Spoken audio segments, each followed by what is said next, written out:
Good afternoon. I'd like to address what happened last night to end Monday Night Raw between myself and Bobby Lashley. First and foremost, despite what I said last night, Bobby Lashley is not fired. That said, Bobby's repeatedly crossed the line. Last night, physically accosting two referees and putting his hands on me, not to mention spearing WWE official Pete Williams last week. All of that behavior is unacceptable. All of it will be addressed, and it will have repercussions.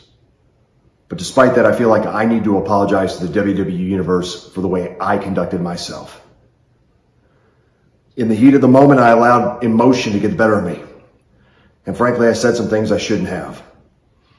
And I'll never apologize for having passion, but looking back on last night, it's obvious to me that I did not channel mine in the right direction. And I want you to know that I regret that. Bobby and I are going to meet later this week, man to man. We're going to discuss the ramifications of what he's done. And more importantly, how we can move forward and do business together with respect like we always have up to now. Again, I formally rescind Bobby Lashley's termination, and I sincerely apologize for my part in escalating an already volatile situation. Thank you.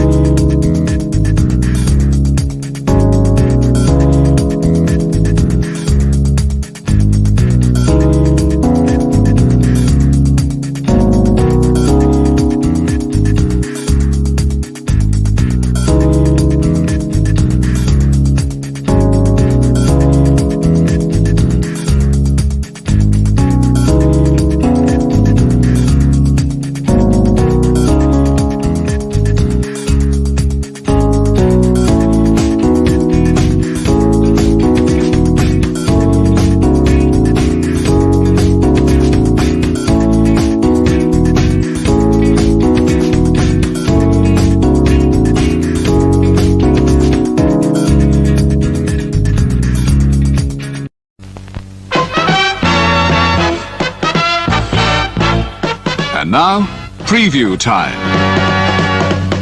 So let's take a look at what's coming your way.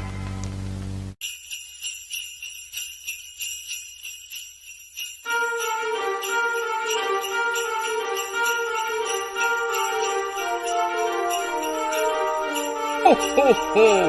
Merry Christmas!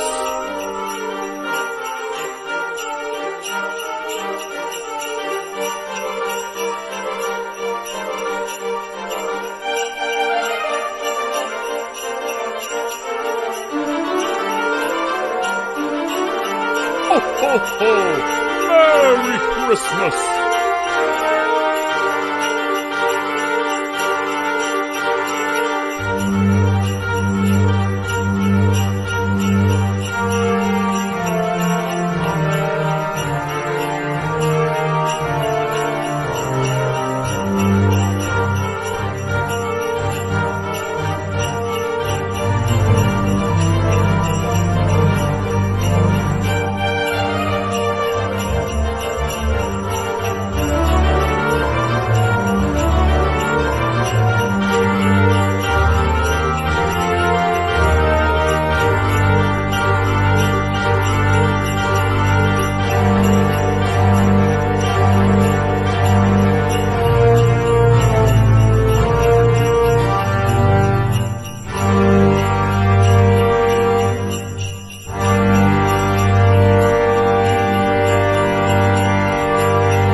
Ho, ho, ho!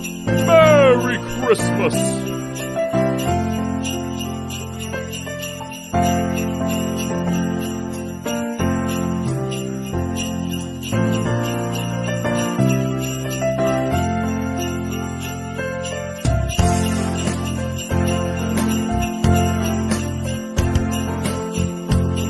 Ho, ho, ho!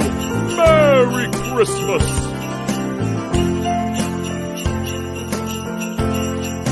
Ho, ho, ho! Merry Christmas!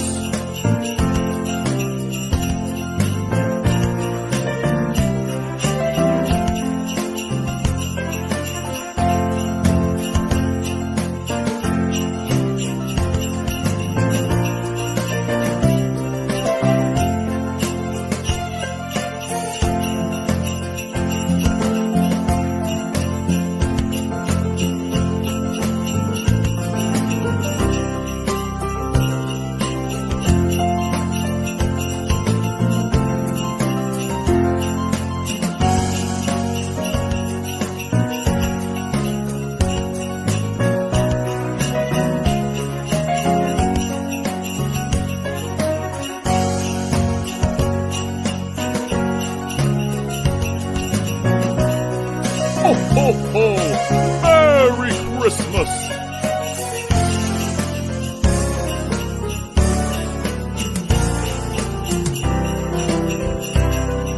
Ho, ho, ho! Merry Christmas!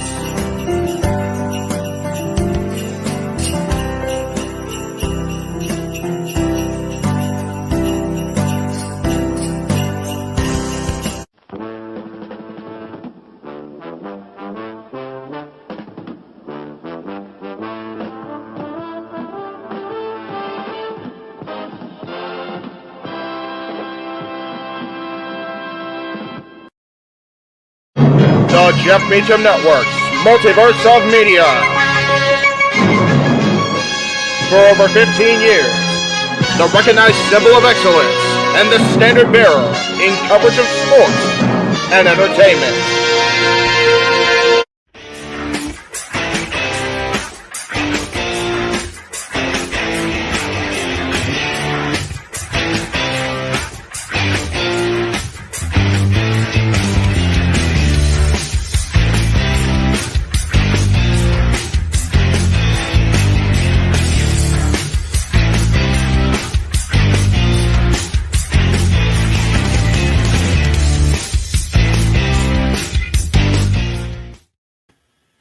Hello, my internet fans. Welcome to the final episode of 2022.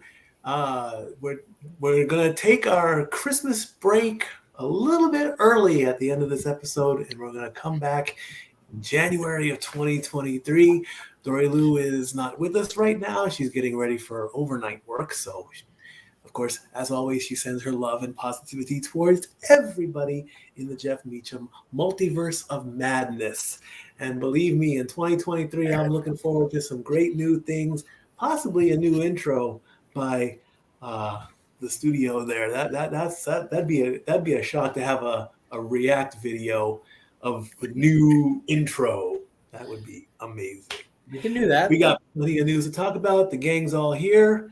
We got the Cleveland combatant. We got Damn He Knows He's Purdy. We got good old JM down in the control room. Everybody in the chats, remember, leave your comments. We'll post them up. And if you've got questions, go ahead and drop them. Sadly, we start with some sad college football news. And Zach, you said you wanted to take the lead on this. The head coach of Mississippi State has passed away at 61. Mike Leach was truly an inspiration to the game of college football. Beginningly in his career, he was a track man.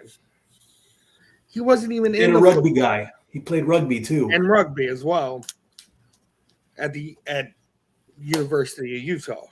Mm-hmm. Then he got into his college career with Texas Tech, created what now is absolutely the best offense in football, period, which is the air raid. Which, with the air raid, there's no RPO without the air raid even existing. Right. Where it came from. Mike Leach took something and made it his own, spread that wealth throughout college football. Right. His character as a person, he was always somebody you wanted to either interview or be around. He was nothing but positive energy, never negative. Even when his team screwed up, he made it into a joke. Now that's a coach. That exactly. It's not like he's Nick Saban or Bill Belichick, who you know, but wait for it, Josh. Don't say it yet. No, I'm not. I'm on today. That's my job anyway. we lost. Hey, We lost a true legend, and Mike Leach will forever be in our hearts as one of the most inspirational and positive coaches of all time. There you go. Good. Well said. And of course, don't forget and on today's show, as JM, we have news and notes, which is what we're talking about. Those will pop up all over the place. The NHL Power Rankings, which we'll bring up real quick. And there is a quick story. All the week scores of week 14, the power rankings, the playoff picture, the good old fashioned Stat Boys Pick'em, and shameless shills and shout outs. I love it. News and notes around. Let's thank Adam Pierce for get going on the beginning of the show there from all the fallout of last night. I did thank Mr. Pierce for owning up to his terrible language last night on Monday Night Raw. Just deplorable. Oh, it's awful. Oh well, yeah. Gotta love Scrap Daddy. Yeah, Scrap Daddy. We stand Scrap Daddy on this channel, that's for sure. I did watch the women's Iron Survivor match. I am very impressed with that. That is a great concept. Although Jeff and I did have a little private message chat. He said, "Did you forget about the championship scramble in 2008?" I'm like, "Yeah, I did." This is better. I like the concept of the penalty box. I would have liked to see two people in the box going at it. That would have been good. Did you watch the men's match? Yeah. I haven't gotten to the men's match yet. Okay, so stand by. Stand by then and make sure you watch that one. Yeah. I would have liked the match to go longer, though, and maybe have more falls. That's fair. Maybe 25 minutes as opposed to like we said, 45. watch the men's match. Yeah. I don't know if you could keep the audience entertained for an hour like a true Iron Man match, though. I really don't. Well, the use of the term Iron Person, I think, was a little misguided by the company there, personally. But it is what it is. It makes sense. I mean, if you have like a stat where you ask if they actually keep people watching for an hour.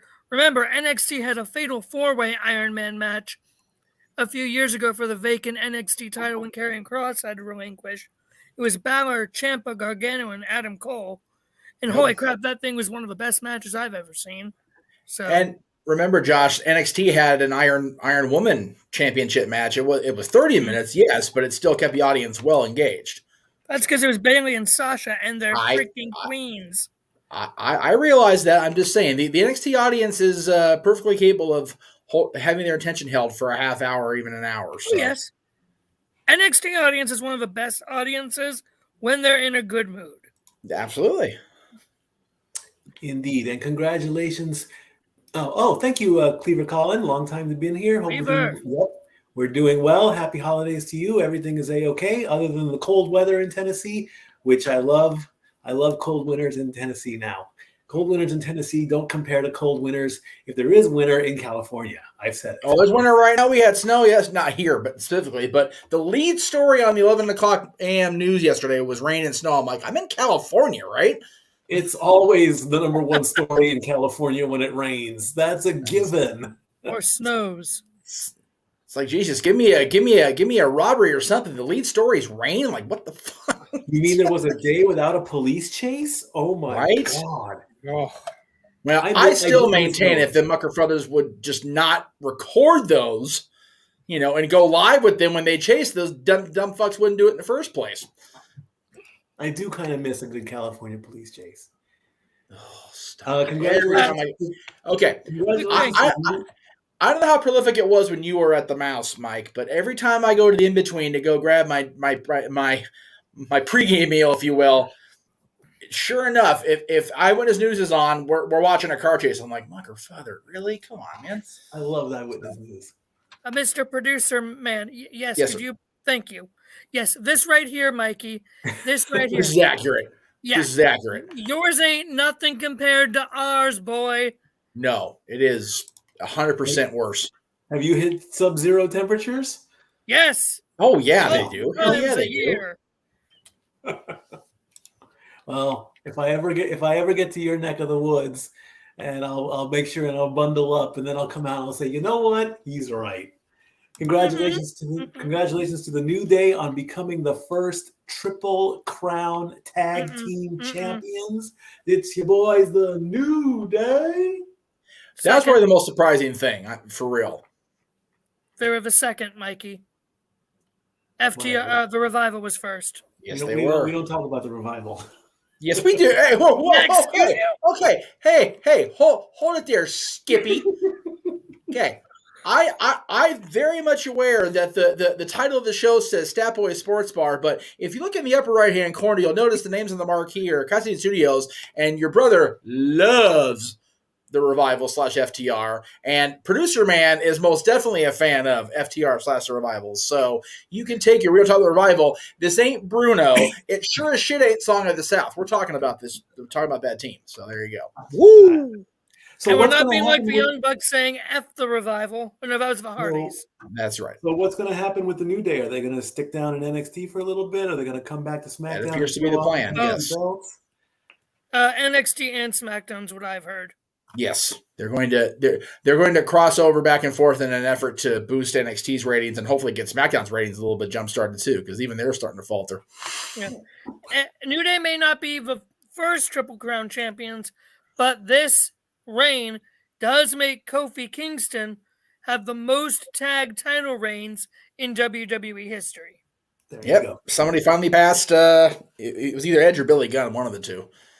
So I think it was Billy Gunn. Yeah, well, you figure Edge was at least 7 with Christian. He's had it a lot over the years too, but Billy Gunn had, every partnership he had formed a tag team championship reign at some point. So there you go. Yeah. All right, let's keep the sports stats going. Let's talk some hockey real quick. Let's bring up the power rankings going into Week 10. Into Week 10, yes. Into Week 10. The Bruins are the number 1 team with 45 points all by themselves.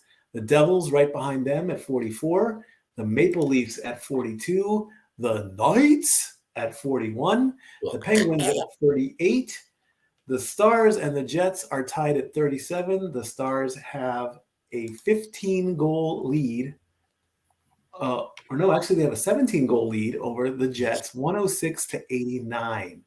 The Hurricanes are by themselves at 36 points. The Kings, the Kraken, the Lightning, and the Rangers all have 35 points. The Kings are in that group. They have 106 goals as well, so they are technically tied with Dallas when it comes to goals. They just need 2 more points, and they'll vault over Dallas and get in close to the top 5. Seattle has 96, Tampa Bay has 95, and the Rangers have 93. The Islanders are all by themselves at 34 points. The Oilers, the Wild, the Capitals, and the Red Wings all have 32 points. The Oilers have the most. They're over 100 goals. They have 103. The Wild is at 88. The Capitals are at 87. Big shout out, of course, to Alex Ovechkin, who is chasing history. He is at 797 goals. He needs 4 more goals to pass Gordie Howe. His last 5 goals, or his last 4 goals, though, have all been empty netters. Doesn't matter. After we go through the rankings, I'll explain why I might have a small problem with this. Just a small one, but not too bad. Oh, God, the non-hockey expert's going to talk about one. Go ahead. Thank you. The Flames are at 31 points. The Panthers and the Canadiens and the Avalanche, or the Avalanche, are all at 30 points. The Panthers are at 98. They're just too short of the 100-goal mark. The Canadiens are at 84 and the Avalanche are at 82. The Canucks are at 109 goals with 27 points. The Blues also have 27 points, and they have 108 goals. The Predators, they are the low man when it comes to breaking ties because they only have 67 goals. The Sabres and the Senators are at 26 points. The Sabres are over the 100-goal mark. They're almost at 110. They have 109. Senators only have 86. The Penguins are at 25. The Sharks are at 23. The Blue Jackets are at 22 points, tied with the Coyotes. They have an 8-goal lead over them. The Blackhawks are at 18 points, and my Ducks are at 17 points.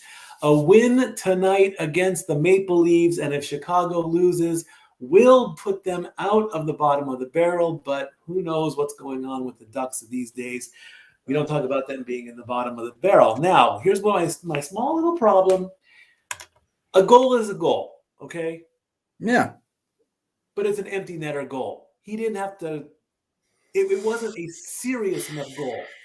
I would love for the super powerful 90-mile-an-hour slap shot over the goalie's shoulder, and he doesn't even see it.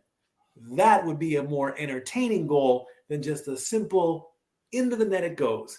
And a recent game when he had the 2 empty netters, the other team, of course, didn't like that.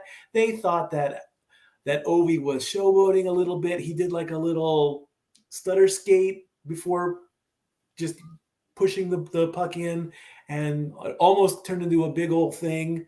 You know, I don't know if he's gonna probably go for Gretzky next season, because he's gonna need. He ain't gonna make it. 2 seasons? He's not going to make it 2 seasons scoring that many goals a season, Mike. He's old. He is much older than Wayne was when Wayne got where he got. I am not discounting the greatness of Alex Ovechkin. Lord knows I'm above doing that at this point. But he's got a long road to hoe. He will pass Gordy. There is no doubt about that he will pass Gordy. He's got 4 to go or 5 to go to pass him. I have no doubt in my mind that he will do that. But to get to where Wayne is, I don't know. So 3 seasons. Like I said, I don't think Alex has the seasons in him to go, is what I'm trying to say. I don't think he has that in him at this point. He's, he is great. He's one of the greatest to ever play the game. I just don't think he has the longevity left in his sails, is all I'm saying. So you're okay with him passing Hal? I'm not happy with either one of them. Records are made to be broken. How long have I lamented the idea of Nate being passed? Legitimately, not this 16 bullshit that WWE tries to put out there. But reality is what it is. So I'm okay with it. If he's good enough to do it, then yeah, why not?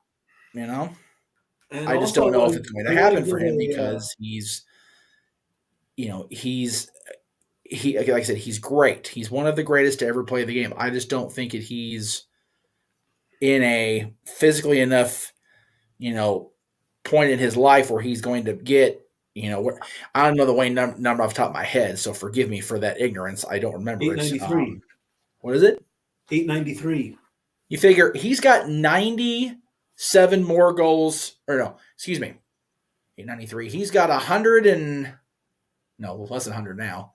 96. We got 96 goals to go, and he's on pace to not even hit half of that this year because he slowed down a little bit, as November went on. Will he get there? Like I said, I firmly believe he will pass Gordie Howe. I believe that when the season went in and he was, averaging, I don't know, it was a goal or 2 a game. But I just don't see it happening, him getting to 893 goals, this far into his career. I mean, like you said, right now he's at a solid 797, and they're going on the air here, I think, momentarily. Yep. So Caps are playing tonight. Yeah, that's what I'm saying. They're playing tonight. I think, will he tie the record tonight? I don't think he's going to get 4 goals in a game. Yeah, I don't think Alex is at that point in his career. But again, I've been wrong before. I've been wrong about hockey before. Lord knows I've been wrong. So I will be more than happy to cheer for him if he passes Wayne Gretzky. I just don't see, 96 goals more out of his career, needing the time he needs in a regular season environment. Okay. I also want to give a shout out to Nick Fox, who is, of course, the analyst for the Kings. Jim Fox. Did I say Nick Fox? You said Nick Fox. God. Sorry, Jim Fox. I was thinking of Nick Nixon. You're thinking of Nick Nixon, who used to be the analyst and now has been the TV radio play-by-play guy for many years. But yes, anyway. I'll get my names right eventually. Anyway, the one thing I like about Jim Fox, and I still regret not being able to meet him, if I ever get back to LA in time, he's the last one of the four that I've met. Yes. His analysis of replays are outstanding. Oh yeah. He controls. I know there's the guy in the back, pushing the buttons and all that, but but Fox controls him because basically. In a recent game, the Kings were playing. I don't remember who they were playing, but the Blue Jackets. It was Columbus. The Kings were playing the Blue Jackets. The game went into overtime, and it was Johnny Gaudreau, who was on Dory's fantasy hockey team. And by the way, my team is going downhill, and Zach, your team is shooting on up, by the way. Good job on that. I totally forgot about the other graphic for you on that, by the way. I apologize. Yeah, I didn't. I might have to share a screen to bring up the standings, but we'll move on that later. But there was a play where the puck looked like it came off of Gaudreau's hands, and then it possibly came off of Fiala's stick and into the goal. And the goal, the referee said, "Hey, it's a good goal." Teams are going back. The referees then start looking. Everyone's watching. Blah blah blah. Back and forth. Good goal again. Everyone's so on. And then on Kings Live, Fox is he's down frame by frame. Well, yeah, you have to. And I just want to give a quick shout out to Nick Fox on that. Jimmy really wanted to break that down because first glance it looked like it went off John's hand, and it did. It totally went off Gaudreau's hand. 100% did. But there wasn't enough. The thing with replays, and even coaches' challenges on replays, is it has to be conclusive evidence enough the other way to overturn the initial call. And unfortunately, it was not able to be determined enough that Gaudreau's hand redirected the puck into the net. It bounced off of his hand, yes, but he didn't actively control the direction of the puck. That's why that was considered a good goal. And yeah, Jimmy was right on it, as he's been since 1989. He has been, for my money, he's the premier analyst in the sport. But again, I'm biased because he was a Kings player first and foremost. So, there is one analyst in the NHL that I will almost never give credit to unless he's not calling a Ducks game, because Brian Hayward does know his shit. It's just he is a homer. Oh my god! But Foxy will call it. Like Jimmy will be like, "Yeah, no, we screwed up." So yeah. Anyway, and I want to also make this announcement. Jeff doesn't know about this, but this fantasy hockey league that we started, or that I started 2 months ago, is very. It's good work. I'm actually surprised that I'm doing all this work. It's like I wake up in the morning, I read the box scores, I post the players, I post the scores, I post live events, like whenever someone's scoring a hat trick or a shutout. It's almost like in week 1 or week 2 and week 3, I'm like, oh my god, I'm becoming obsessed with fantasy hockey. And I'm not gonna lie, I avoided fantasy forever. And then I just started reading it and learning about it. So guess what, kids? When the springtime comes around, we're doing fantasy baseball. Oh, Lord. And then 6 months later, it's coming August, September 2023. Are you saying what I'm thinking you're about to say? Yep. We are doing fantasy football. Oh, it's over with. It's over. Damn it, Mikey! I'm already in 4 other leagues, bro. Well, now you're in your 5th. Okay, I'm writing down rules. I'm writing down points on projections, draft. See, there you go. Oh, Colin's going to be okay. Great in the summertime. Excellent, wonderful. I'll get you tickets. Very good. You got tickets coming your way. Message as far as you wanting the slap shot for Ovechkin and not these empty net, weenie goals. I missed your comment, Zach. I apologize. So there you go. Yeah, But yeah, Like- we've tested the waters. It seems to be going well with everybody in the hockey community. Zach, of course, and myself, and Renegade, and Dory Lou. You know, I'll praise Dory Lou right here. She has got her notebook down on every game that we watch together. She's writing down the stats. She's learned the glossary of terms. She's learned a lot of hockey terminology and penalties and plus ones and goals and assists and all that stuff. And she benches her players and don't get me started when she watches the game. And oh boy, that's hockey 101 right there, boy. I tell you, I love it. I love it. So coming in the spring, probably spring training, I believe, starts February 23rd, 2023, and I think the season starts in March or April. So I've still got a lot of work to do over the winter, and of course we'll keep doing the sports bar. So that'll give us a window. I was going to say, is this you telling me you're committing to a 12-month year now? Yeah. I had a graphic all set up for you were going to be going through at least the end of XFL season, but if I have to change the graphic for tonight's Talk Wrestling, I'm more than happy to do that. Well, like I say, I have no reason to stop. A break once in a while, yes. A Christmas break once in a while, an Easter break, a birthday break, a 4th of July break, a Thanksgiving dinner break, those are okay. Oh? What's this? Oh boy. Well, he did text us about that. So yeah. Oh, great. We're going to have a reunion. Lovely. Wonderful. Breaking news. Aaron D. Trucker is moving to Tennessee. Another fantasy football league for me to lose in. Oh, come on. With an attitude like that, come on, stop it. It can't be near as bad as Virtue's woes all year with fantasy football. He's having a rough year for sure. What happened? I am Jeff. I start my fantasy leagues and I do okay. Then I forget to play them. Oh, well, see, that's your bad. Usually that's the halfway problem. through the season, I forget to even set anything. Well, I would say downsize the amount you play in, and the ones you do care about, like the ones we'll be playing here with Mikey and them. Just focus on the important ones, and and exorcise the rest. Mm-hmm. I have one team this year, and I'm only 13-1. So All right. I keep There you losing go. people to injury. It sucks. Yes. Injuries happen. It says so all the time on the WWE signature. It's probably the most unheralded or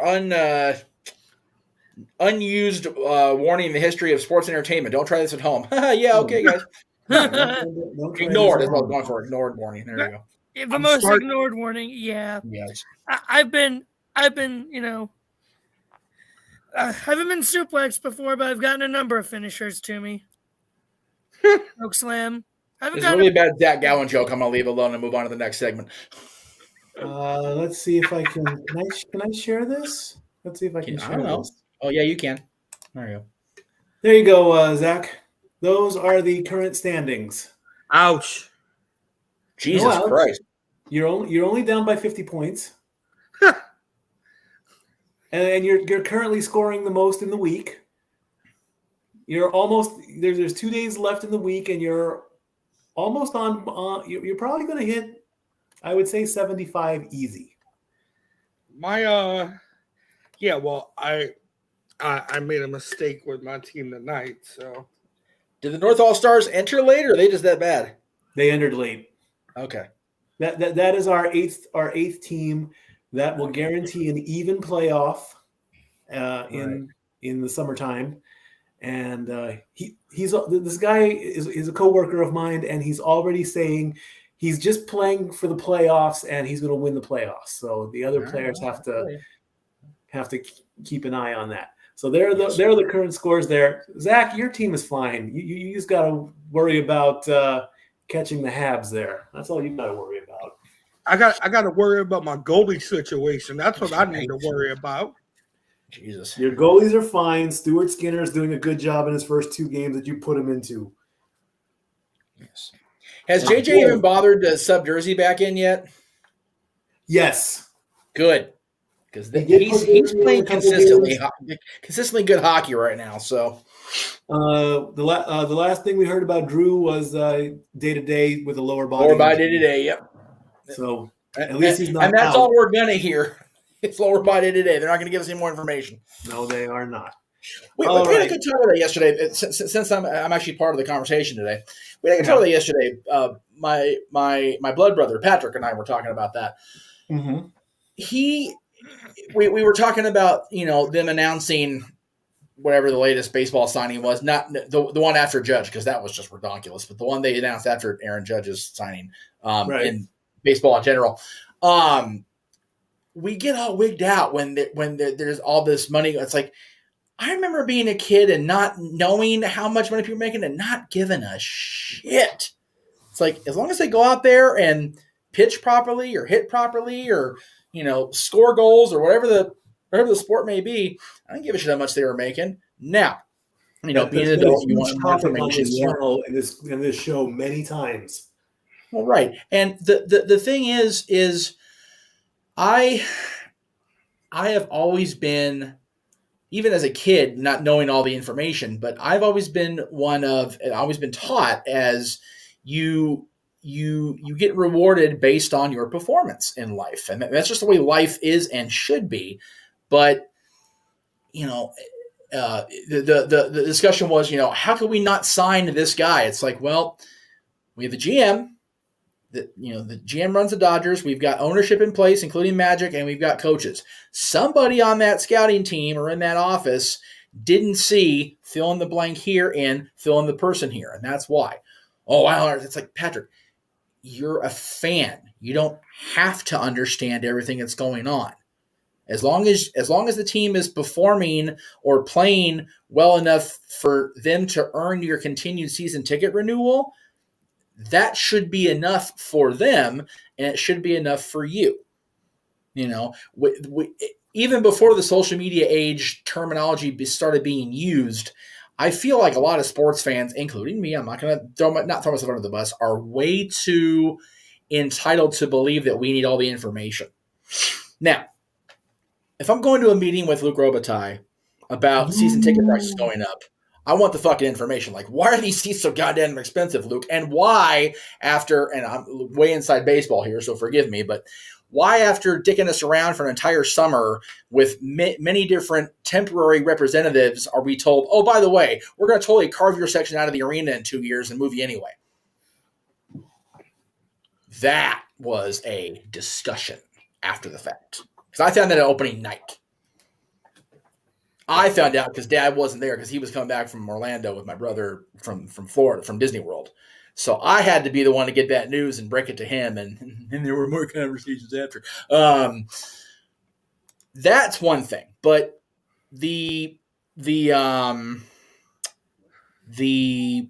goings on between athletes and management as far as money, that shouldn't be our damn business, personally, for my money. And yes, since we don't talk about basketball enough, or for enough for everybody's liking, I don't really give a shit about basketball, but neither do I. But basketball is like, I really don't start caring until the finals. It's one of those. It's easy to be happy with a sport, filling the sport here when your local team's doing well. Pelicans are the only New Orleans area team that's doing fucking anything, so great on them. Except for Zion's lack of character. That's fair too. And his Saints can still win the division. That's true. We will get to that. We'll get to that momentarily. One more thing to show. Well, before we go into maybe the results and things, there's one more thing that I want to show about how the Saints and the Browns can still get in. There is a way to do it. Yes. The Cavaliers, you mentioned the Cavaliers. The Cavaliers can't decide which week they want to hate their existence for lack of LeBron or tout the fact that they got rid of his dumb ass. Like, they can't make up their fucking minds. Right. Well, here's a small fact on that. The Cavs are doing well, and don't cover your ears, Jeff. Oh, no, it's fine, because I guess in the Lakers anyway, so it's fine. The Lakers are dog shit. They are. They're absolute dog shit. So And what you're like- saying is LeBron is turning into the Brady of the NFL of the NBA? Like I've been saying, no, hang on. I have been saying this. Mikey knows this because he was around me firsthand when I started doing it, and because I was right in there with JJ. Ever since the lovers spat and breakup of the Shaq Kobe bromance, I have detested the Lakers' complete presentation. Because with all due respect to those no longer here to defend themselves from attacks, the Lakers became Kobe and who are the other guys on the team? That's what the Lakers became. And that's bullshit. It's a team sport. Even during Showtime, even when Magic was Magic, it was Magic and Kareem, Magic and Baylor, Magic and AC Green, Magic and fill in the blank here. Even when Jordan was Jordan, he still had his support system that got not as much recognition, I will grant you, because it's Michael Jordan, but the Bulls, especially that second three-peat, it was very much Jordan and Pippen and Rodman and Rodman's hair and Rodman's wardrobe. And, what it was. We don't talk about But it Rodman. was You're still not gonna like what my The opinion worm, on this baby. is. the thing is, the Lakers, I could not tell you year to year, once Shaq and Kobe had their little lovers quarrel and broke up and Shaq left for Miami, I couldn't tell you 6 other players during Kobe's reign atop the Lakers by himself, off the top of my head right away. Same thing with now. And again, I'm not a diehard NBA or diehard Lakers fan, but to the casual audience, the Lakers it's always been the Lakers and the Celtics and then the Bulls, later on. It was never about any one person. And that's when the Lakers started faltering for me. Flair's obsession with King James makes me want to fucking puke. Because LeBron's not as good as he was. He's not. Nope.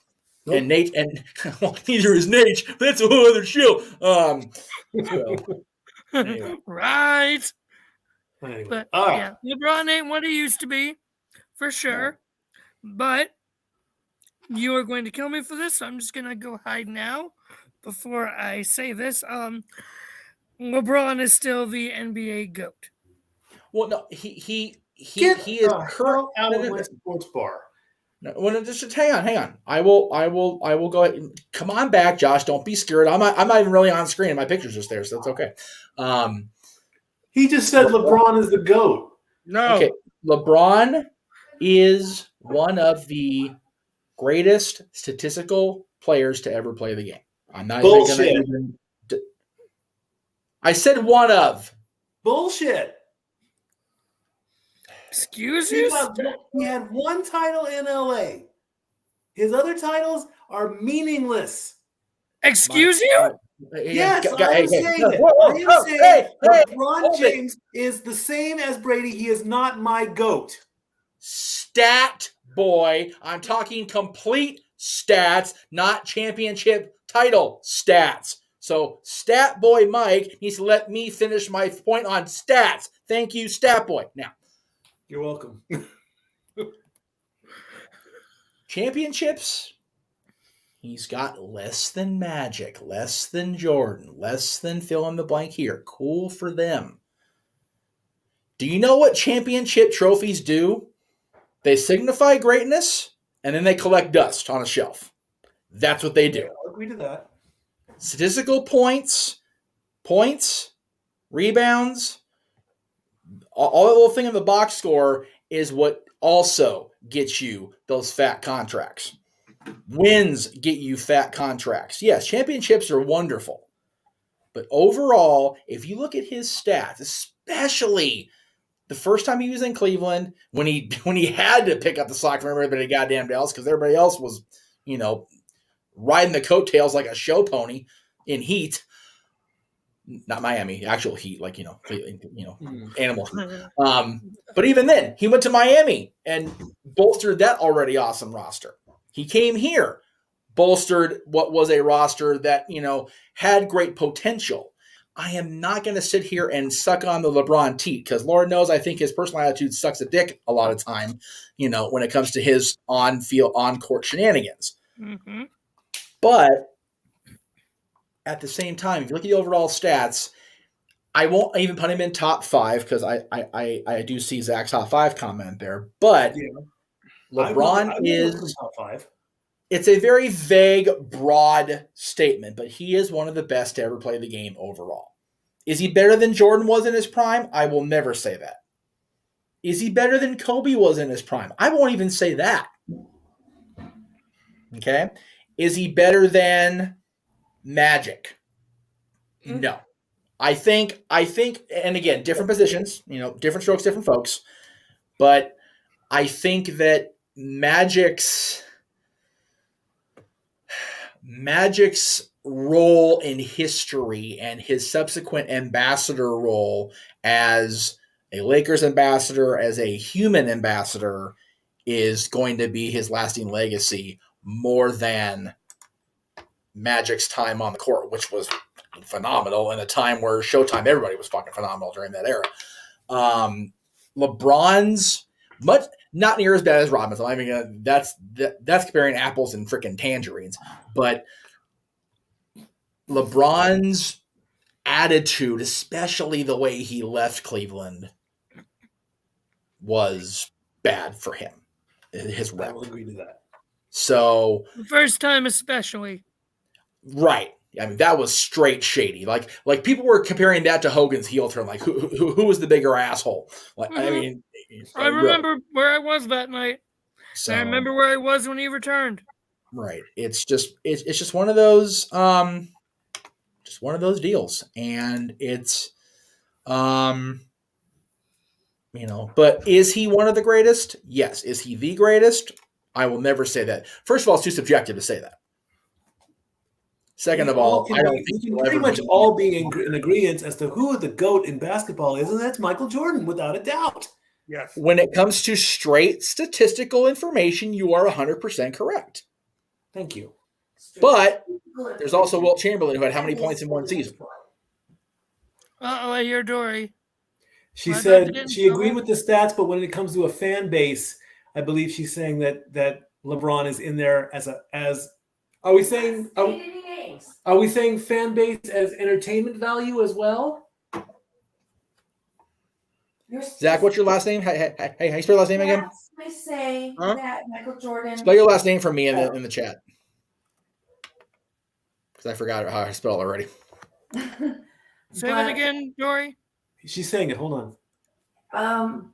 As we have the constant Brady battle, you know that the fans have different ideas on who the GOAT is and what makes them the GOAT. Yes. So, not following basketball for many, many years. Many, many years. Wilt Chamberlain. If Aaron and I agree, it's time to move on because I'm right. So let's just go ahead and throw that out there now. Okay. Okay. Good idea. I think we've beat the basketball dead horse as much as we possibly can. Now, is Zach is your rant on professional football today, or what's your? Oh yeah. It's on the Steelers. So in that case, you want to do it pre or post scores, Mike? I would say when we get to that game, the floor is his. Okay. Very good. All right. I did have one thing though, Josh. Did you want to bring up quickly the news that you shared with us, or do we want to save that for another channel and another show? Oh, the Vince news? Vince? Yeah. What do you Talk wrestling. Sorry. Okay. Bad cold. Terrible cold. I apologize. Okay. Yeah. Fair enough. All right then, folks. The meat and potatoes of Spat Boy Sports Bar, of course, is NFL football. Let's get to the very first game of the week. That is not the first game of the week. I realize that. I goofed. I'm sorry. Raiders and the Rams are the first game of the week. I know. Boy, I'm going to take my beating on this one because, of course, as I'm not sure where it went. In the private chats, of course, and from the beginning, I did not say that I did not want. I don't like the idea of Baker Mayfield being, waived by Carolina. The Rams pick him up on the next day. He practices with the team the next day, and then he plays the next day. I didn't even think that was possible. I had no idea that could happen that fast.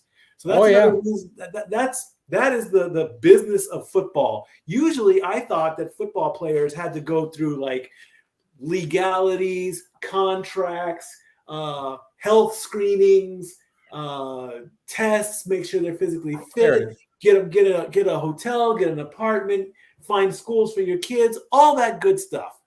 I guess I'm dead wrong. Derek Carr went 11 of 20 for 137 yards, 0 touchdowns, 2 interceptions, 0 sacks. Baker Mayfield came into the game 22 of 35 for 230 yards, 1 touchdown, 0 interceptions, 4 sacks. The Rams were up against the wall. Had they lost this game, they would have been out. They are still alive. They are on life support. The EKG is barely beeping for the defending champions. Okay? Now, yes, but the Raiders still suck because they were up 16-3. Exactly. And that's and then if there were any fans saying, "Oh my God, football is entertainment, football is fixed," this game proved it. Or coincidence, or maybe Baker Mayfield really is that damn good. I don't know. Right. Oh, so Mikey, if you're waiting for Zach to get to his game, they were on a bye this week, so. No, I think he was going to rant about the fines. Oh, okay. Fair enough. Yeah. So, of course, the Rams would have been eliminated had they lost, but that didn't happen. It could happen again this week. The Rams are playing the Packers, but let's face it, the Packers ain't been playing good either, so the Rams can have another miraculous victory. But if Seattle and Washington win their games, the Rams are out. Or if Seattle and the Giants win their game, the Rams are out. So even if the Rams win against the Packers, which would be an accomplishment because the Packers have sucked all season, they can still be eliminated. The Raiders have been knocked out due to a game we're going to talk about later. They can be eliminated if they lose their game against the Patriots next week. Yes. Now we'll talk about the Bills and the Jets. Quick thing, Mikey. Go ahead, Josh. A little stat for you. Okay, go ahead. Go ahead, Josh. If you have something to say, go ahead. So with the Rams game, Baker Mayfield is now the first quarterback in NFL history to start for 3 teams in one calendar year. That's crazy. Yep. Browns, Panthers, Rams. Yep.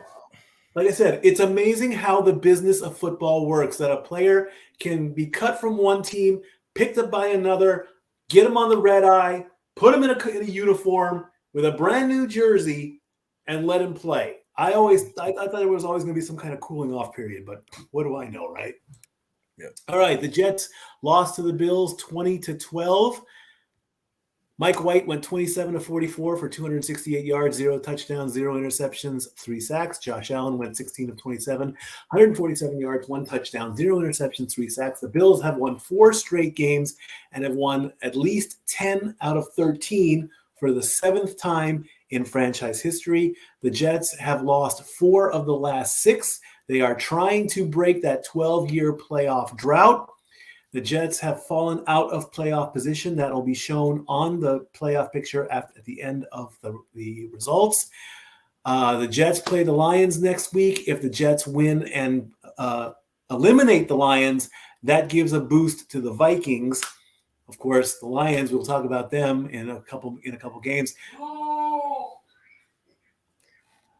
Trust me, Dory was not happy about that game. No. Ugh, this game. Yuck. The Bengals and the Browns. The Bengals beat the Browns 23-10. Deshaun Watson went 26 of 42 for 276 yards, 1 touchdown, 1 interception, and 2 sacks. Joe Burrow went 18 of 33 for 239 yards, 2 touchdowns, 1 interception.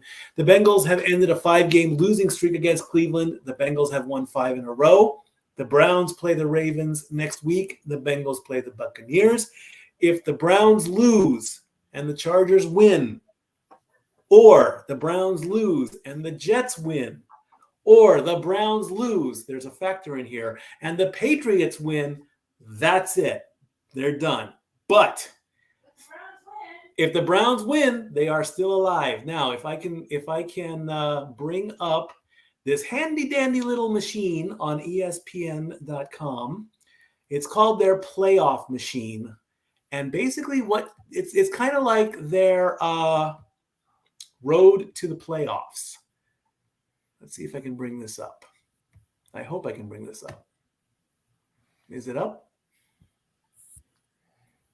Do you all see the same thing I'm seeing? Mm-hmm. Okay. So as you can see, there's the current playoff picture, which we can get. Now, week 14 is done. So we go to week 15, all right?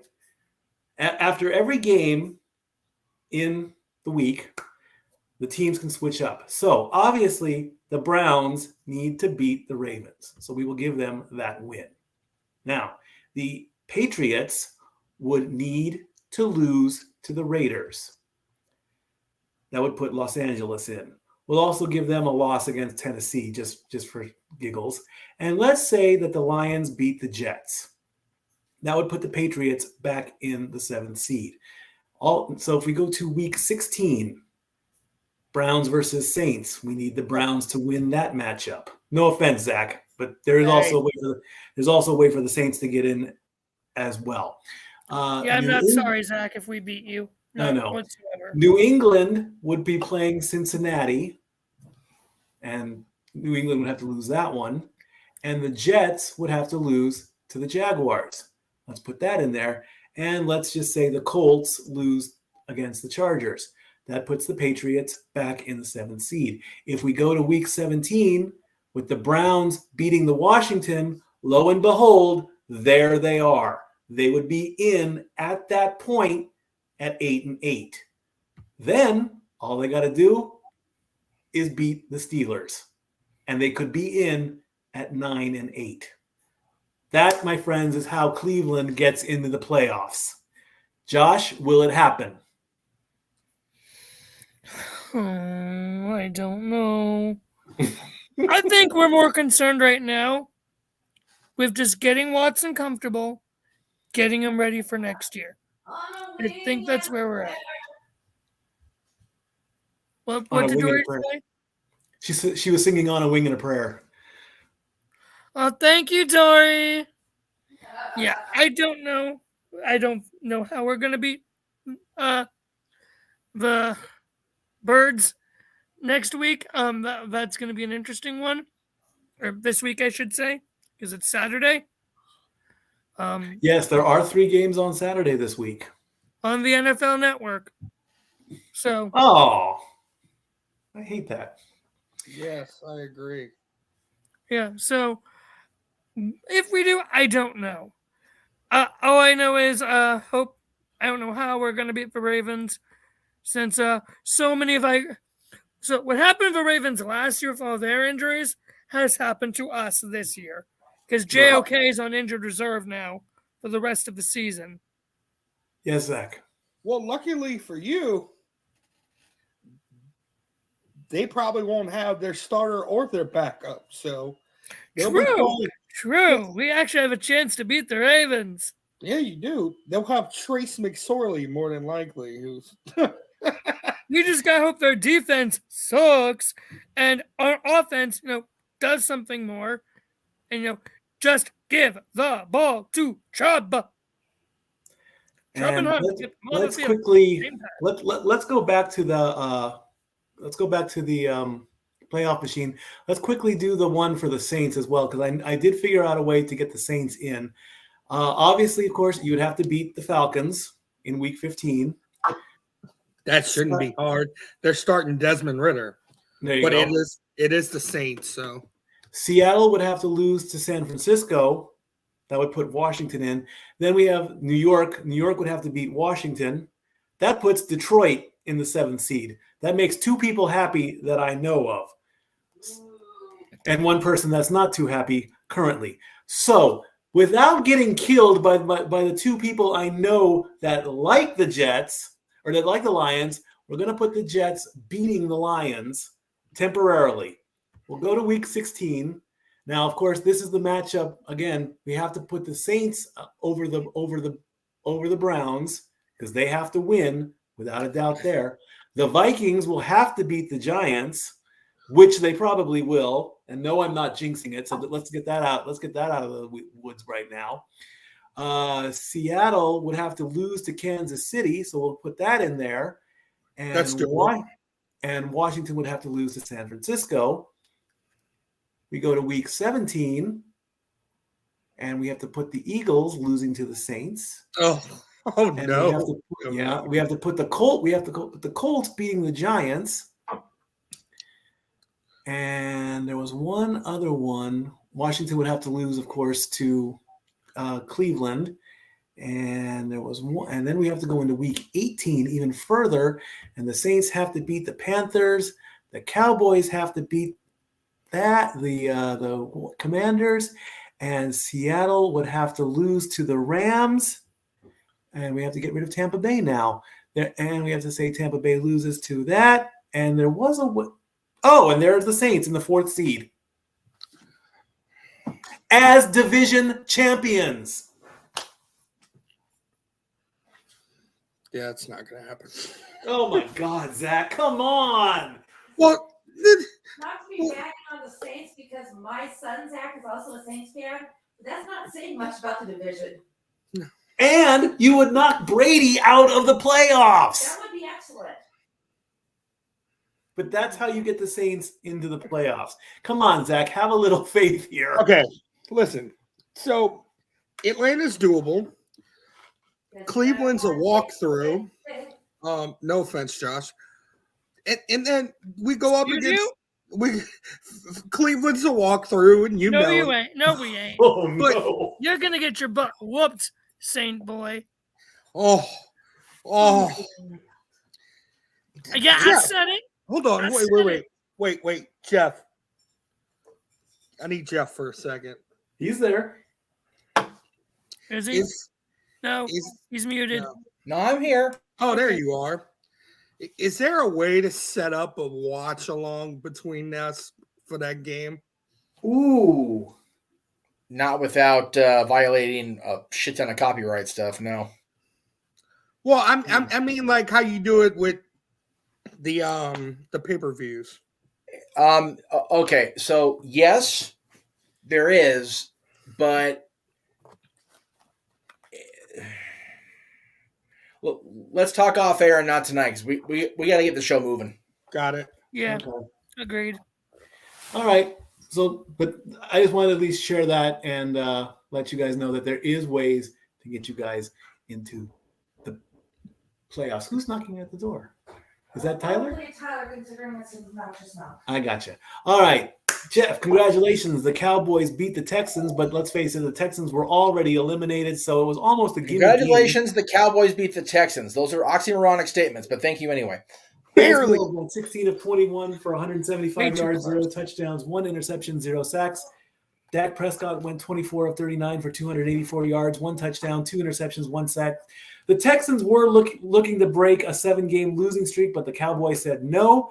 The Texans have already been eliminated from the playoffs. The Cowboys can clinch a spot next week by beating the Jaguars, or if Seattle and Washington lose, or Seattle and Detroit lose. So if the Vikings beat the Lions, that helps the Cowboys, and that could potentially give them a playoff spot.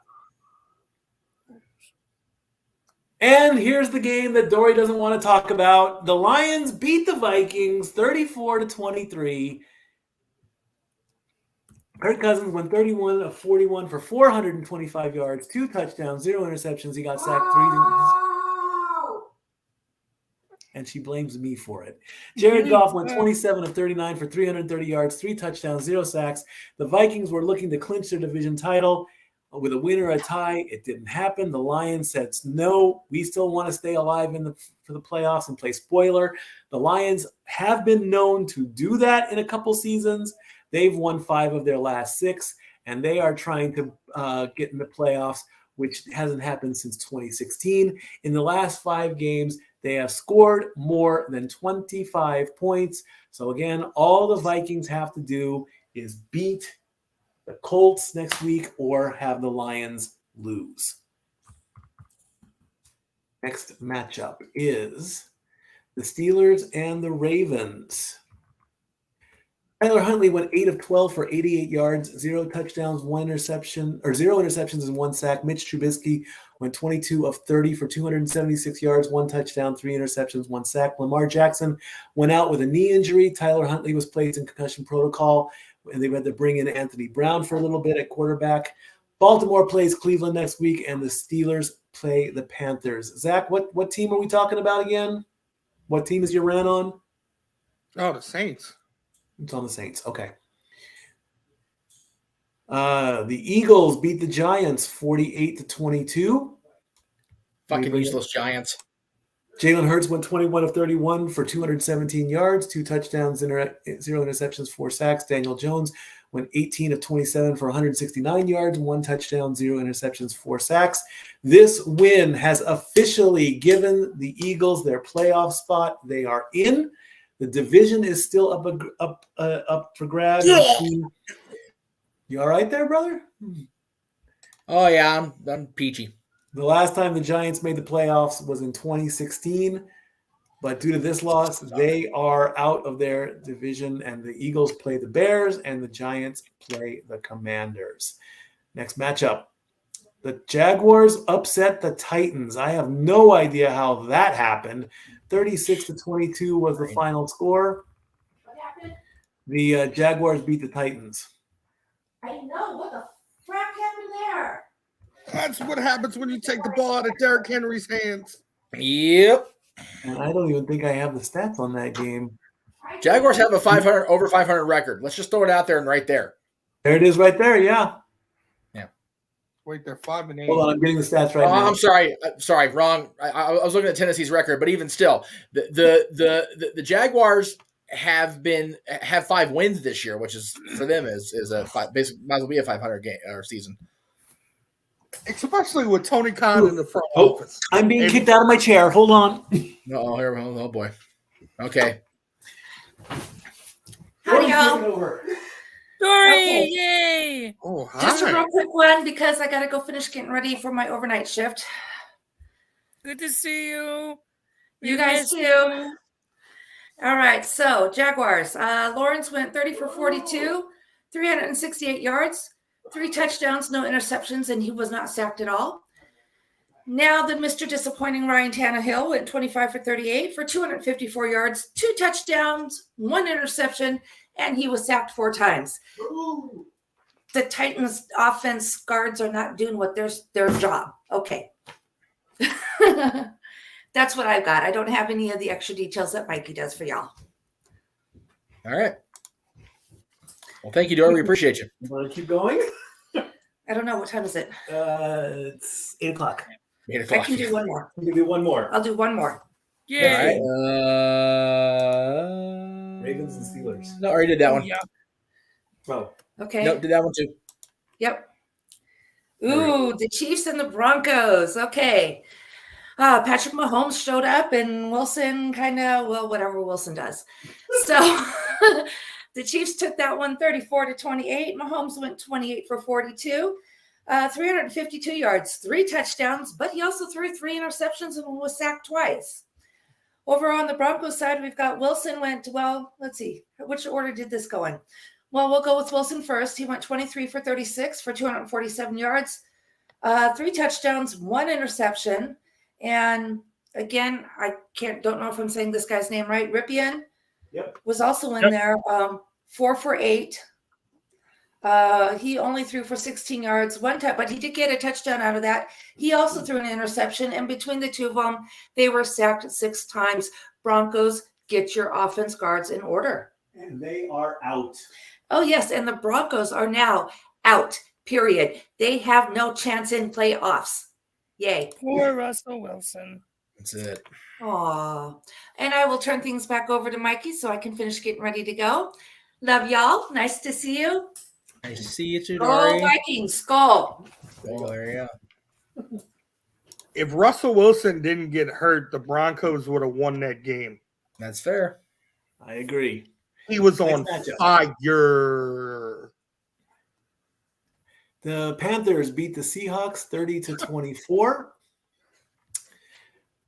Sam Darnold went 14 of 24 for 120 yards, 1 touchdown, 0 interceptions, 2 sacks.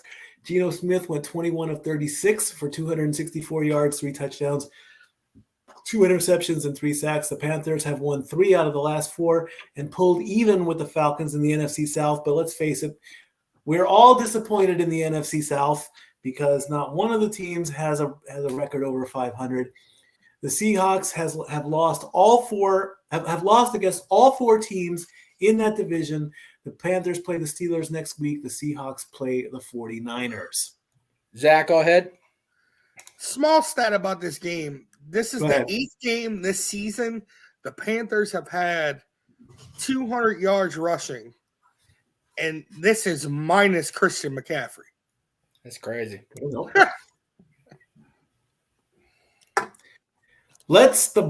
Haven't we Brady bashed enough this season? Still Christian Not at McCaffrey. all. No such thing 35-7.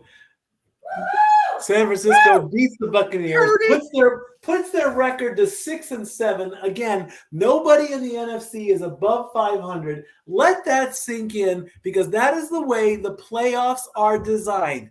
The team that is leading the division gets the You said nobody in the NFC. NFC South. Thank you. Nobody in the NFC South has a record over 500, but that is the way the playoffs are structured. The division leader gets a spot. But can that be changed? Because Not dog spot, liver spot, orange spot, but a playoff spot. that rule needs to be changed. I think we can't get rid of divisions, can we? Dang it. Wait, I have a There question. have to be divisions, I guess. But I have a anyway, question. go ahead. Is it at all possible for there to be no NFC South teams in the No. playoffs? Or are you saying that it's possible for the team who, quote unquote, wins the NFC South to have a losing record? Yes. Yes. Holy freaking shiznall. No, what's so dumb is, I get where Mikey is going with his line of thought. What they should do, because these teams are so bad, much like it should have done with the shit show that was the East 2 years ago, it should go by conference. Top teams in the conference, period. Have everybody play everybody? Yeah. I'm not saying divide the divisions up in terms of basic, promotional purposes, but for purposes of playoff seeding, a team with that shitty of a record should not be anywhere near the playoffs. Mm-hmm. Here's my question. Go ahead. Who's the quarterback GOAT this week? Baker or Purdy? Purdy. Purdy, baby. Purdy. The fact that Fox literally switched the game from the 49ers doing what the Cowboys did to the Colts last week to Brady to put on the Seahawks and the Lions, was it? Well, that's because Brady was getting that ass whooped so bad they couldn't air it on television because there's some sort of like unspoken rule you can't show Brady getting his ass whooped that bad. Which is absolute BS, and everyone called it. Like, I'm yeah, sorry, 100%. like, stop being stop kissing your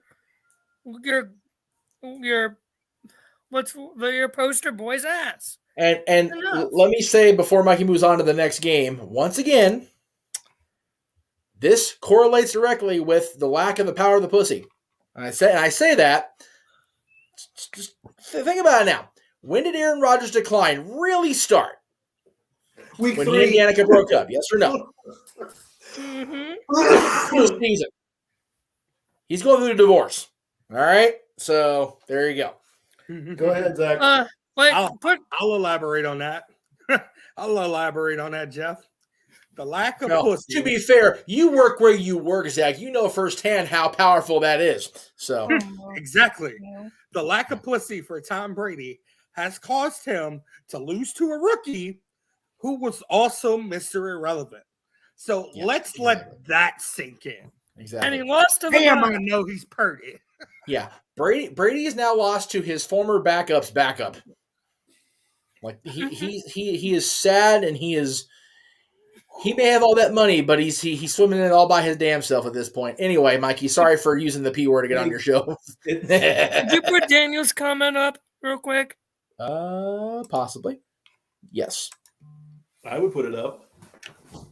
I'm trying to. It won't show for some reason. There it goes. Brady about to get Thanos himself. Right? and he deserves every bit of it. Yeah, Somebody needs to get the really cool graphic that took place, or the special effects in Infinity War and Endgame, right. and we just blip him out of the playoffs. That's it. There you go. Wouldn't that be great? If they It'd be great end up if- out of contention, we can find a way to make that happen. I'm sure. The fact that there is a very good possibility, even with Brady back, that we can have a playoff this year without Aaron Rodgers and Tom Brady, and Ben's retired too, so like that's gonna be awesome, And without Russell Wilson. right? Big guy upstairs, make it so. Now again, Jeff's probably not going to be liking me for the teams I'm rooting for in the NFC, but oh well. I'm of the thing of this is the if the Patriots don't make the playoffs and Brady and Rodgers on in there, then Cowboys winning's gravy, but I've got my meat and potatoes already. I'm good. Even if it's the Eagles? I can say that if the Eagles win the Super Bowl, they actually deserved it for their win streak in the beginning of the season. I will say that if would be my number this year, 3 they will team. definitely have earned it. I still won't like it, but I won't shit on it either. How about that? I say, I know my Browns aren't going to make it, so give me my Bills versus 49ers Super Bowl. There you go. Ooh. I like Uh-oh, I'm in trouble. And this mess. Well, Dory's back. I don't think I heard you say who your number 1 and 2 is, but I'm presuming it would be a tie because you don't want to piss off your brother or your roommate. Exactly. I love it when she calls me out. This is me sitting off camera. Do we actually get the stats for the Niners game, or are we just going to say fuck it? The stats for the Niners game. Tom Brady went 34 of 55 for 253 yards, 1 touchdown, 2 interceptions, 0 sacks. Brock Purdy went 16 of 21 for 185 yards, 2 touchdowns, 0 sacks. The Buccaneers play the Bengals next week. The 49ers play the Seahawks next week as well. The Sunday night game was the Chargers and the Dolphins. Tua Tagovailoa went 10 of 28 for 145 yards, 1 touchdown, 0 interception, 2 sacks. Justin Herbert went 39 of 51 for 367 yards, 1 touchdown, 0 interceptions, 4 sacks. The win for the Chargers moved them into the final spot in spot 7, only temporarily because of what happened in the final game of the week. I will say this though. Normally I'd be ecstatic that both LA teams and the Cowboys won in the same week, but the Raiders just suck so bad. It wasn't even really a win for the Rams. It was just the Raiders stepping on their own dick again. I mean, really. So anyway, either or, however you want to call it. And then there was this final game of the week. The Patriots beat the Cardinals, and we have another quarterback who is being carted off. Kyler Murray is out for the season. Torn ACL. Mac Jones, 24 of 35, 235 yards, 0 touchdowns, 1 interception, 1 sack. Colt McCoy, 27 of 42, 146 yards, 0 touchdowns, 1 interception, 6 sacks. Zach, get ready for your rant because as soon as we're done with the rankings and the playoff picture, the floor will be yours. I promise. The teams on the bye were the Colts, the Saints, the Falcons, the Bears, the Commanders, and the Packers. So what does this mean for the team rankings? Let's bring that up. Philadelphia is still the number 1 team, and as you can see, they have the graphic next to their name stating that they are going to the playoffs. They have locked in their spot. They are in. They have not clinched the division yet. The Chiefs, the Cowboys, the Bills, and the Vikings are all 10-3. Of course, the Vikings did drop because of the loss. The Chiefs have the most points at 384. Dallas is at 360. Buffalo is at 353. And Minnesota is at 312. The Bengals and the 49ers and the Ravens are at 9-4. The Bengals lead that group with 335 points. The 49ers are at 317, and the Ravens are at 301. The Dolphins are all by themselves at 8-5.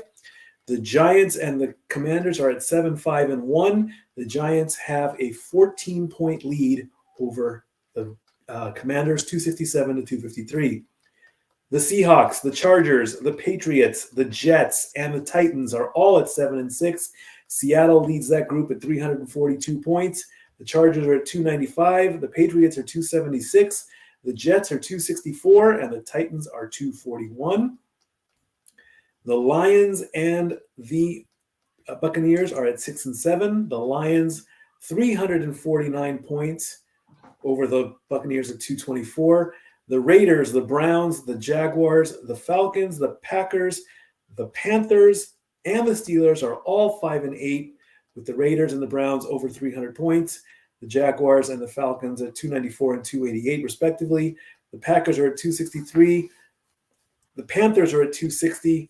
The Steelers are at 227. The Colts are at 4-8-1 by themselves. And the last three teams that still have a ranking are the Cardinals, the Saints, and the Rams at 4 and 9. As you can see, the Broncos, the Bears, and the Houston Texans are out. They cannot get into the playoffs. What is this? What does this mean for the playoff picture? As you can see, Buffalo is still the number one team in the AFC, followed by the Chiefs and the Ravens and the Titans. Those four are the division leaders. The three wild card spots are the Bengals, the Dolphins, and the Patriots. In the NFC, the Eagles have punched their ticket. They're just a couple more wins away from guaranteeing the number one spot. The Vikings are still the number 2 seed. They still can win the number 1 seed. It is possible. The 49ers are the 3rd seed. The Bucs are the 4th seed. They're the worst winning team, even though they're not a winning team because they do not have a winning record. The Cowboys, the Commanders, and the Giants. All this can change in Week 15. I would also like to give a quick shout out to the Twitter handle NFL Playoff Scenarios. This guy does a lot more work than I do. He has got every possible scenario you can think of. Follow or check him out. He helped me out greatly with the baseball stats with the stat board 9,000. All right, Zach. The pick'em. Yes, we'll quickly do the pick'em. Tammy wins the week with 11, followed by Emmanuel at 10. Renegade takes 3rd place at 9. Dory, Nathan, and Brandon each got 8. Zach and JP got 7. Mike, Pop, and Daniel got 6. Overall, Dory still retains her 4-game lead over Brandon, 129 to 125. JP is right on their heels for going for 2nd place at 123. Renegade is the top 4 at 120. Pop and Tammy are tied at 119. Mike and Zach are at 118. Daniel's at 116. Emmanuel is at 114. And Nathan is at 105. Now, just because we're going on a Christmas break does not mean that the pick'em contest is going to stop. Jeff, I will ask, can we still do graphics while we're on break? Yeah, I'll supply them. We'll put them across social media for the 2 weeks we're off. There you go. So that'll keep going, and then when we come back in January, that might be either week 18, week 17, and then we just finished week 14, so we're taking 15 and 16 off. We'll be back week 17, which will be the last week of the regular season. So, all right, ladies and gentlemen, the following opinions are of Zach and Zach alone. I have no idea what he's going to talk about. I have an idea. Zach, the floor is yours. Go ahead, Mike. Go ahead, Mike. Explain. Do me a favor, Mike, Zach, and scoot a little bit to your right so that glare's not bouncing off your head. Left. There you go. There you go. No, okay. It's his right. Mikey, let me produce a goddamn show. Okay. I like that shirt, by the way. Okay, agreed. Go ahead, Zach. It's all you. You're good, brother. Go ahead. So, the NFL struck the New Orleans Saints with a $500,000 fine for faking an injury on Monday Night Football. This happened during the 4th quarter. That's my issue here is everything going on with this organization. You got a fake an injury. You have lack of coaching. You have lack of emotional support. The fans are sick of it. The team is sick of it. You know, other fans from other teams are sick of it. Dennis Allen is a bigger piece of shit right now than Bill Belichick. Yes, I said it. I said it.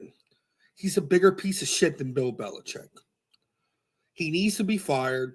Our GM needs to be fired, but yeah, we know why he won't get fired. You know, that's what happens when you stick your hands in the cookie jar of the owner's daughter. But that's neither here nor there. Our lack of class is criminally disturbing. This season, I don't even want to be a fan anymore. I love my team. I'm a diehard fan. I will always be a diehard fan. But honestly, the way things have been going, just with it all in general, I'm ready to walk away from the team this year. I'm hurt. I'm mad. It's just frustrating. And by some craziness that exists in the world, somehow we can still make the playoffs, which makes utter and complete nonsense. Look, I'll say this right now. I'll go back to a couple years ago, something that happened on No DQ. With the whole Zack Ryder winning Money in the Bank. Jeff, I know you remember this very well. That was Money in the Bank? No, I remember him winning the Intercontinental title. The Intercontinental, yeah, you know what I meant. But it was exciting. It was exciting because you got to get Aaron to shave his head. Oh, yeah, it was great. Considering I went in the league with him, had to shave my own goddamn head as a result of it. So I'll put it like this. The Saints make the playoffs, I'll shave my eyebrows off on air. Wow. All right. And that's the end of it. I'm done. I wouldn't go with your eyebrows. I'd just say shave your head. Eyebrows. If the Saints make the playoffs from this shit fest, shit show, I will shave off my eyebrows live on air. Do it in the club. I'm sorry.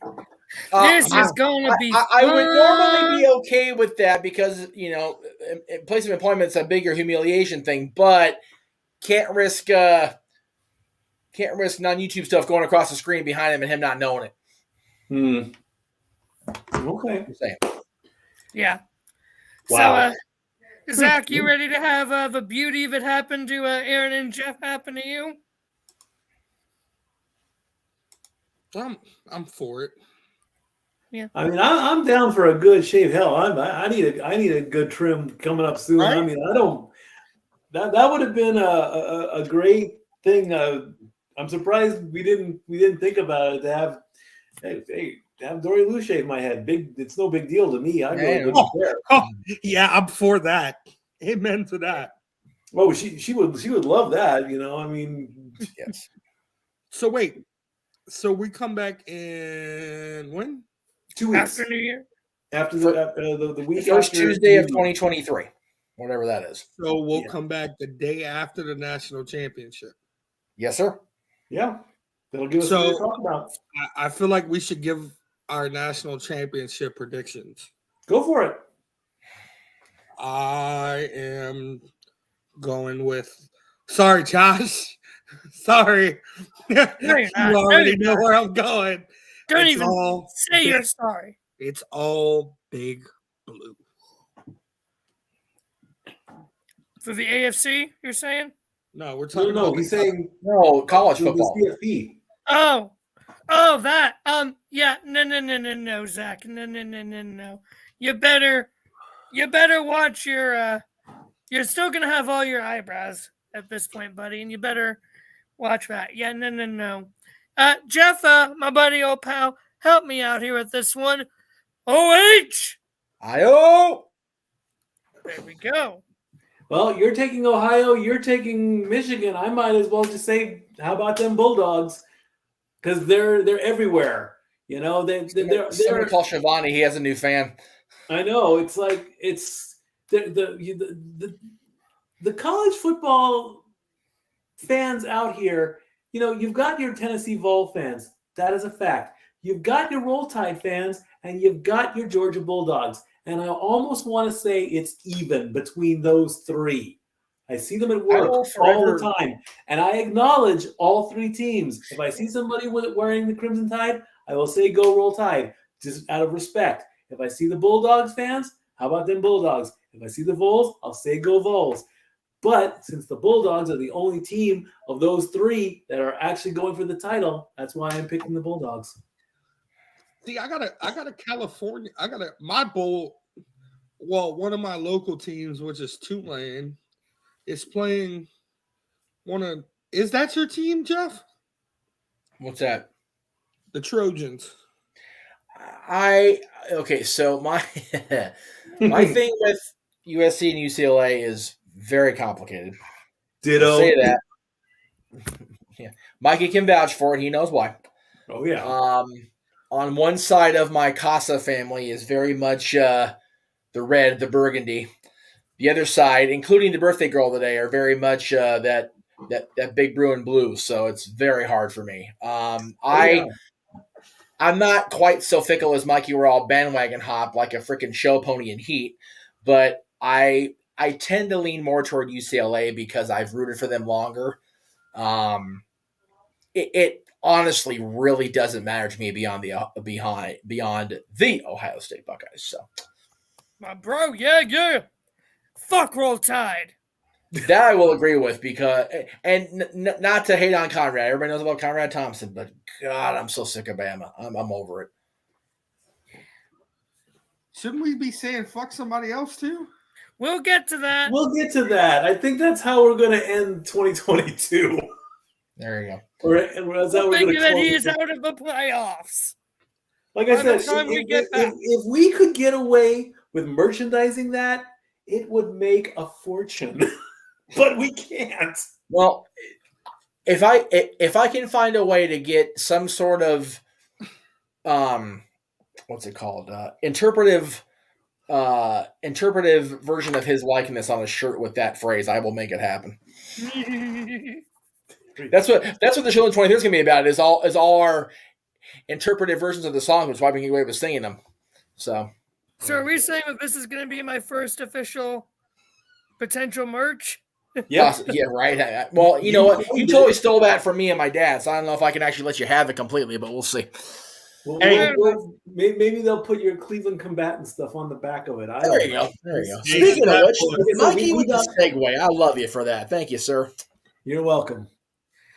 Ladies and gentlemen, boys and girls, wrestling and football fans of all ages, you can find me, the NoDQ.com Cleveland combatant, on Twitter at CatholicJosh122, Instagram, MalloMangram, and tonight I will be switching back and forth between the Vince McMahon documentary that's debuting on Vice after all the shenanigans that happened today, which Jeff will cover tonight on Talk Wrestling, and the main event for NXT tonight, the NXT Women's Title match, which just got very interesting with what I just read on Fightful Select. So I will definitely check it out at 8:00 once I'm off the air with my on the coast here. Zach, I keep forgetting to make your graphic. I apologize, but go ahead and throw out your socials, my friend. Oh, it's DJ Bayside High everywhere. But funny, Mike, did you read what I just sent? Shit. They want to, hey, they want that to start trending worldwide everywhere. All the Tater girls thoughts. that I That's work crazy. with want That's to be crazy. called tater thoughts or thought pockets or thought and spices. Good night, everybody. Well, bear tater thoughts and tater TWOTS. We'll go ahead and leave that where it is. Oh, You know, that's Jeff. Anyway. Hey, No. he works Bad where he Jeff. works. Just don't. Yeah. Just Let's anyway. wrap I'd this All right. love up. for a Me Dr. too. Pepper. Thank you. All right, that's right. Let's wrap up the season. All right. Well, no. Rep of the year, not the season. Fire Season's still them well out. in effect. All right. There are plugs all over the place, so I'll have Mikey do his and Dory's social plugs last. There's a whole bunch I had lined up, but we went way over today, so I'm going to blow through these really quick. If you're watching, if you're from the Nerdy Q Galaxy, we appreciate you. Check out Aaron's recap of Dynamite tomorrow night, of course, right around 10:05 Eastern, depending on how long he takes to get himself in the office and all that happy jazz. You can also catch Greg and I, as well as our buddy Matty Laws, on the Greg Cherry Show tomorrow at 7 o'clock Eastern, 4 Pacific. That'll be across the Greg Cherry brand and the Jeff Meacham Network, as well as our respective Facebooks and his Facebook, my Twitter, his Twitch, I think, also, which is kind of cool. JJ so far for December has reviewed for this month of holiday movies: Rudolph the Red-Nosed Reindeer, Santa Claus is Coming to Town, Twas Night for Christmas, all from Rankin Bass, as well as the Frosty trilogy. His first new release Saturday was Lindsay Lohan's Falling for Christmas. He also reviewed both versions of The Grinch that have been released in animated form in recent years, or not recent years for the original one, but give me one second.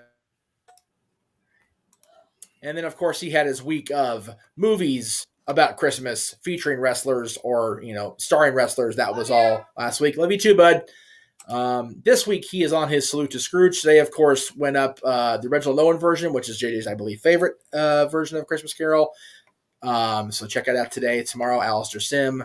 Thursday, Mickey and the Muppets. Friday, I forget who played Scrooge in the TV version. I forget. And then over the weekend will be Patrick Stewart's version. So there you go. And then he'll wrap up Christmas week with all of these coming up on Renegades Reviews, the Santa Claus saga. His review of the Santa Claus's series that week will be the penultimate episode, which aired last week, of course. Tonight at midnight is when the finale goes up. Looking forward to that. Josh, I know you are as well. Oh, yay. I forgot about that. Yay. And then Mickey, Rooney, not Mouse, Muppets and Millennials to close 2023 for the Renegade on Renegades Reviews. You can check out new release Saturday this week is Spirited, an Apple TV original film starring Will Ferrell and Ryan Reynolds, a take on the Scrooge tale. Violent Night, which is in theaters now and is friggin' hysterical from what I've heard, so be on the lookout for that on Renegades Reviews. And he'll wrap up the year with the Guardians of the Galaxy Holiday Special, which is no small amount of corporate shameless plugs for me. So thank you for that, JJ. We appreciate you covering our latest holiday endeavor. If you missed Dad's last 2 weeks, on the 5th, we covered our top 10 portrayals of Santa Claus and movie and film. So check that out as well. And then just yesterday, part 1 of our Disney Greatest Soundtrack Songs series went up from 1928 to 1970 with special guest star JJ's girlfriend Cece. Next week's episode will feature my dear sister, of course, Bob Blood, but today's birthday girl, again, Teresa. She'll be on with us next week on Dads. And then the following week, we will end the year of Dads with my niece Natalie in the guest starring role, talking about Disney songs between 2001 and now. This Saturday will be open mic night, regular operations of open mic night this Saturday. However, next week, on a Friday night, a special Friday night edition of Open Mic Night, the Eve of Christmas Eve special, because, well, only one of us works Christmas Eve, and that's probably going to be my alter ego, not Mimi, because Mimi is going to be at Disneyland signing in family. But you can check out the Eve of Christmas Eve special of Open Mic Night, because for a super chat, you can spin the wheel of carols, including our poor beleaguered friend Noah Foster. We will a cappella sing the Chestnuts of Christmas, and then we'll wrap up the year on the last day of the year, New Year's Eve, Saturday night, December 31st, being 11 o'clock Eastern. That'll be our Coast to Coast New Year's countdown every hour at midnight across the 4 time zones, United States of America, the lower 48, I should say. And tonight, in a little under an hour and a half, Talk Wrestling's for real at this time, final episode 2022. This graphic was made prior to the Vince McMahon bullshit breaking, so we'll talk about that. We'll talk about Ring of Honor bringing back Honor Club. We'll talk about Matt Riddle being written off TV for shenanigans, and William Regal's statement to the Twitterverse. And if you want to add your own topic, feel free to super chat that in.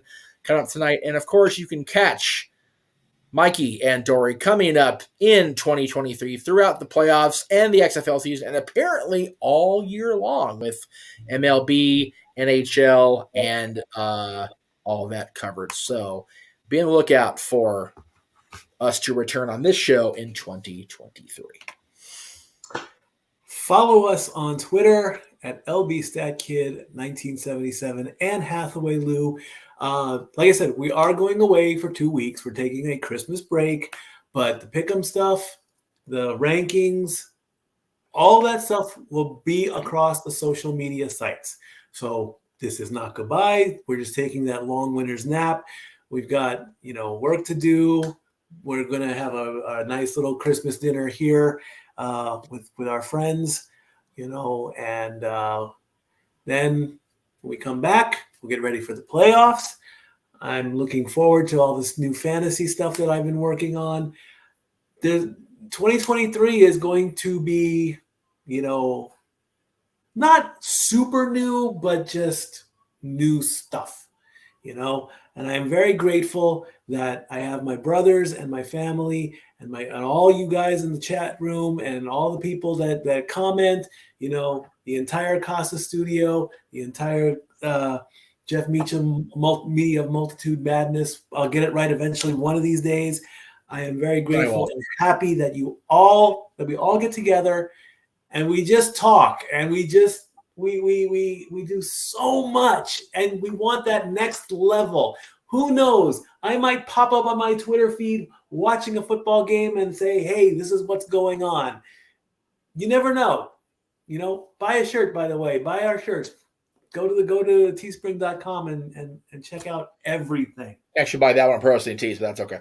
And that too. We've got the Rumble coming up next month. There's been plenty of rumors on who's coming back for the Rumble. John Cena's coming back on the last SmackDown of 2022. There you go. Cody Rhodes could potentially come back for the Royal Rumble. The Rock could possibly come back and win the Royal Rumble, and we finally get The Rock versus Roman. We don't know. And when all this news... What's that? Vince McMahon could come back. No, right? No, Mikey, just because I've been on the air with you since we made the schedule official, but just for the first quarter of the next year alone. Wow. Good God. No less than 13 different live streams of Supercards. 14 if you can, because WrestleMania is 2 nights. Beautiful. Absolutely beautiful. There you go. Let's do it. So we are done for 2022. We'll still pop up on social media. We'll all be here. All I can say again is I'm always a humble stat boy. When people leave comments, I'm very grateful for my family. I say it every week. I love you all. I truly do. And Josh is going to say what he's going to say after I say my closing. Thank you all. Stat boy out. Fuck Bill Belichick. See you guys in 2 weeks. Amen. I can't love you, bye.